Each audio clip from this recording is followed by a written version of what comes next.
Pilu, berencana mudik, terungkap identitas dua keluarga korban kecelakaan maut KA Batara Kresna di Sukoharjo. Identitas 4 orang korban dalam kecelakaan maut kereta api Batara Kresna di perlintasan Kelurahan Gayam, Kecamatan Kabupaten Sukoharjo pada Rabu, 26 Maret 2025, terungkap. 4 korban tersebut merupakan warga Kabupaten Sukoharjo dan Kabupaten Wonogiri. Namun, sudah pindah domisili ke kota Jakarta. Kapolres Sukoharjo, AKBP Anggaito Hadi Prabowo mengatakan 7 orang yang terlibat kecelakaan kereta api tersebut 2 keluarga yang berencana melakukan perjalanan mudik. Mobil tersebut sedang mudik dari Jakarta mau menuju ke Sukoharjo dan Wonogiri.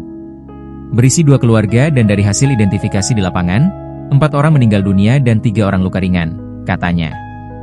Untuk korban meninggal dunia itu inisial A, 42, inisial P, 44, inisial M, 42, dan inisial N, 12 tahun. Untuk luka ringan 3 orang sedang dirawat intensif di Rumah Sakit Insinyur Soekarno Sukoharjo. Lanjutnya. Lebih lanjut, A, M dan N merupakan satu keluarga yang berencana mudik ke Baturetno, Wonogiri.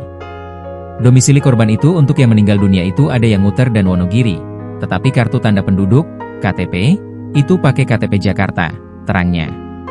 Sebelum kecelakaan nahas itu, mereka berencana melakukan perjalanan mudik dari Jakarta ke Sukoharjo dan Wonogiri. Mereka satu mobil dalam perjalanan tersebut, mengendarai satu unit mobil Daihatsu Sigra warna putih berjumlah 7 orang. Namun nahas, sesampainya di perlintasan kereta api Batara Kresna, Kelurahan Gayam, Kecamatan Kabupaten Sukoharjo. Mobil Daihatsu Sigra tersebut tertabrak kereta api Batara Kresna dengan tujuan Wonogiri Solo.